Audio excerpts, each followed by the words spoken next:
Hey there, it's Rachel. I am editing some pictures today and I want to walk through the process of that with you. These are brand sponsored, so I had some earrings sent to me by this company, Sweet V. I got 2 pairs from them. They said if I take some pictures with them that they'd share them out and we could collaborate. So got a couple that I took with those earrings and let's go ahead and edit them and maybe you'll learn a thing or two, who knows. So I'm in Lightroom and I've got my images here. Got several of them. I've already deleted the ones I don't want, but now I have to narrow it down to about 3 to 4 maybe. So there are 2 different pairs of earrings. I've got these gold ones and then I've got these silver ones. And it looks like I got just a few more pictures with the silver ones, so I have more options there. So maybe I pick 2 of each. What I want to do is try to find the ones that are going to show off the earrings the best. I think this one is a bit too far out and it's actually not really focused on the earring itself, so I am actually going to get rid of that picture. And I think that really only leaves me with 2. I've got this one and this one for the gold earring. All right, that's easy. Now silver. So I've got that one, kind of like it. That one's okay too. Gosh, I can't decide. Okay, you know what? We're gonna go with this one. So I'm gonna go edit in Photoshop. And then I'll go with, I think there was one over here I liked a lot. This one and yeah, I'll go with that one. Oop, gotta go back. So I'll do edit in Photoshop. There's those 2 for the silver earrings, and I had the other gold 2 left in Lightroom. Not going to edit those in this video because everything I do to one of these is pretty much what I do to all of them. So I guess for this, let's go ahead and edit. Let's do this one. I think this will be fun. I always duplicate the background just so that I have that one background untouched just in case something crazy happens. So in this layer, raw image, first thing I like to do is go to filter Liquify, and I'm going to mess with the hair, kind of fix that up, maybe some of the face just a little bit. I don't like to do too much because I do want to keep it mostly natural. In the hair, I usually like to add some kind of movement to it. So in this case, I'm going to add a little bit more of these waves that were already kind of there, just increase them a little bit more. These are the kind of things that I don't think most people would even notice, but for me personally, it's kind of fun, so I like to do it. So I'm just gonna do that. I'm gonna add more of a curve here, since it's already kind of going that direction anyway.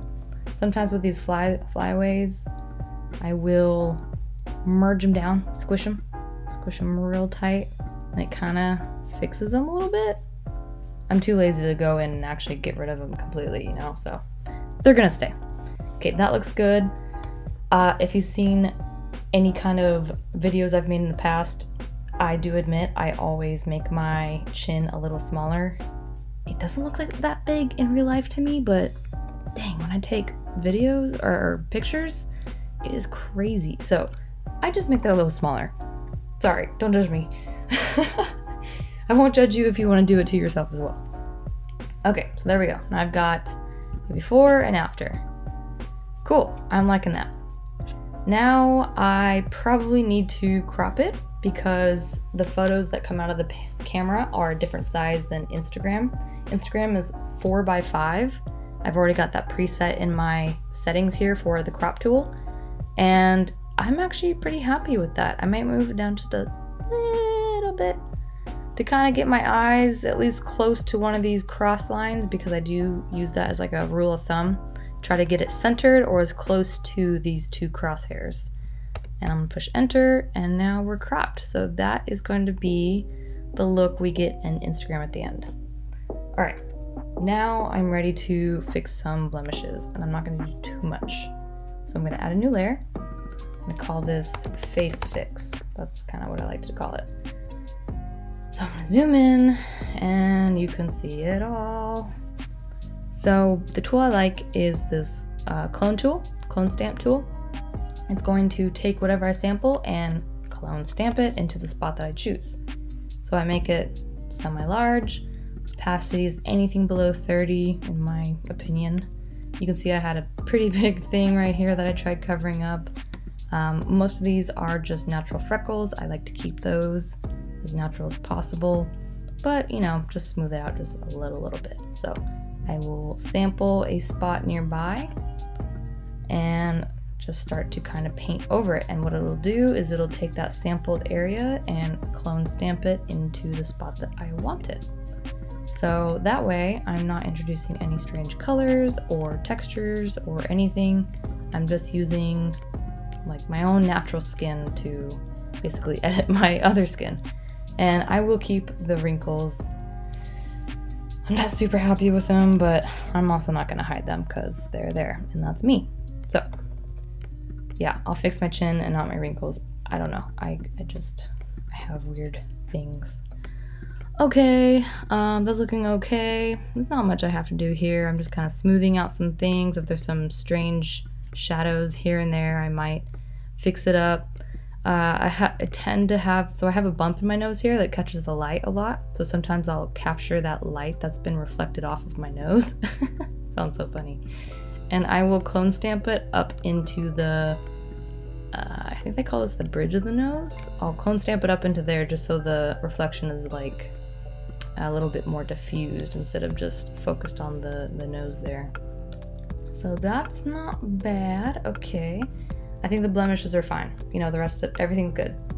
So then next, my other favorite thing to do is overlay. So there's a blending mode called overlay. This is awesome, amazing blending mode where I'm going to take the eyedropper tool and select a color that's already in this picture. So I'm not introducing anything new or crazy. That is a super good rule just to follow for anything you do in portrait editing, unless you're going wild with it, which is super fun. But here, we're gonna keep it natural.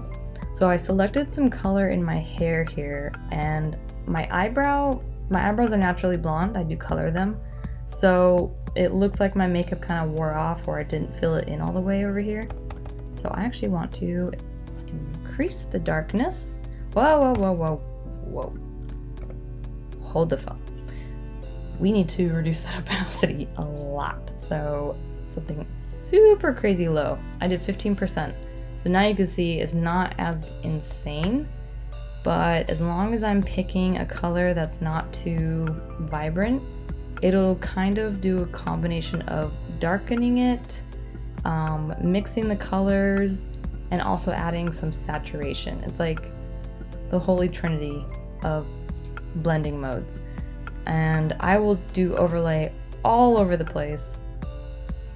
And then my lips are a little discolored. I probably forgot to put on lipstick. No surprise there, but I'm just going to use overlay again. I selected a pigment from my lips that were there, so I can show you again. I'll just pick any random color at all. They're all kind of pinkish. And I just kind of paint over the spot that my lips would have normally had some lipstick. So it doesn't have to be intense or crazy, but just a little bit more saturation. And then when I turn off this layer, you can see it's just added in a little bit more color, and it looks really natural, like I didn't even edit it. Yet I totally did. All right, you can go as far as you want with that, but that's good enough. Cool. Okay, lips are good, eyebrows, cool. Something else I like to do is add a bit more contrast in this layer, so I'll pick like a shadowed color. Let's increase that brush lower. So the opacity of the layer itself is already low, but I'm gonna decrease the brush itself. And I just brush across the neck. It makes my jawline more defined and slimmer, I guess, in a way. So I do that, and then I make it even bigger, and I do a little bit of blush. Or contouring, I suppose. Click. Okay, I should probably just increase the contrast. There we go. So I've added some contouring, some blush-ish, some jawline definition, and I am happy with those results. I could even brush in some of the hair here. I do dye my hair. I hate to admit that, but sometimes my grayish auburn roots come out and I will just paint over those really quick to get the red back into those. And that's good. Okay, cool. We're done with that. Last two steps is actually, you know what? I'm not gonna add, no, I'm gonna do it. I'm gonna do it. All right, we're gonna add eyelashes. Greatest thing is you can download eyelash brushes into Photoshop and fake it there instead. So my favorite one is this one. It kind of looks like my natural eyelash anyway. And I might actually have to adjust it because of this, the shape of my eyelid based on how I'm looking. But no, we'll keep this. Okay, like I said a million times, select a color that's already there. So I'm gonna select this really dark color from my eyeliner. I'm gonna put this opacity up pretty high, not too high though. And then rotate the brush a bit so that it follows my eye line. And I'm just gonna get majority of the eyelash on there and paste it. Cool, because then I can just erase what I don't want. And I don't want that. And what remains looks pretty natural, you know? Like if you saw that, you would never guess that I had photoshopped it on. It almost looks real. So I'll do the same thing to the other side. You could select the other eyelash, but honestly, if you just flip it, it's the same thing. So usually the other eye is a little bit smaller because of the perspective. So same thing, I'm gonna follow that eye line, and then I'm going to erase what I don't want and kind of blend it into my other eyelashes a bit there. So there we go. I got some fake eyelashes. And that looks pretty good.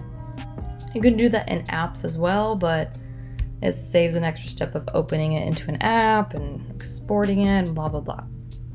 All right, last step.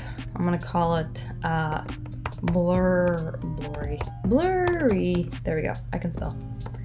So, a thing I love to do in my photography specifically, you need to find your own thing, or sure, you can copy what I do, but I like things to look kind of hazy and dreamy, so I will do that to the earring to really bring some attention to it.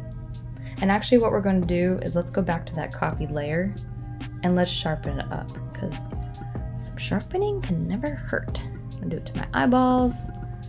Typically you want the eyes to be in focus, maybe some of the hair, and maybe the edge of this hand. Anything that's kind of close in to your focal point, you want to be clear and sharp for the most part.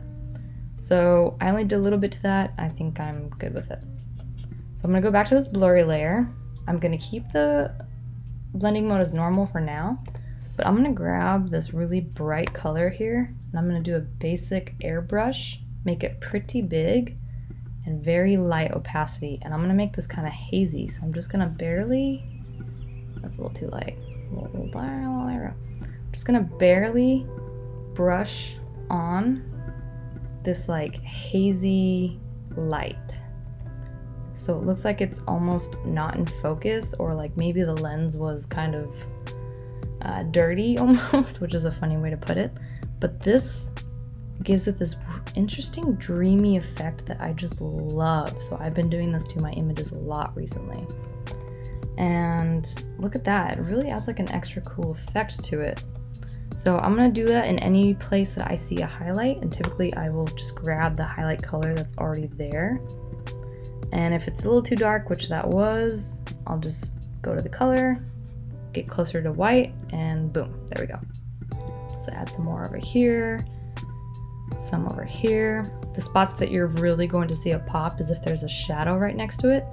So as you can see right here, this highlight really starts to meet a dark shadow. So if I were to place this highlight right there, you're gonna see it really easily compared to a spot that's like all exposed, if that makes any sense.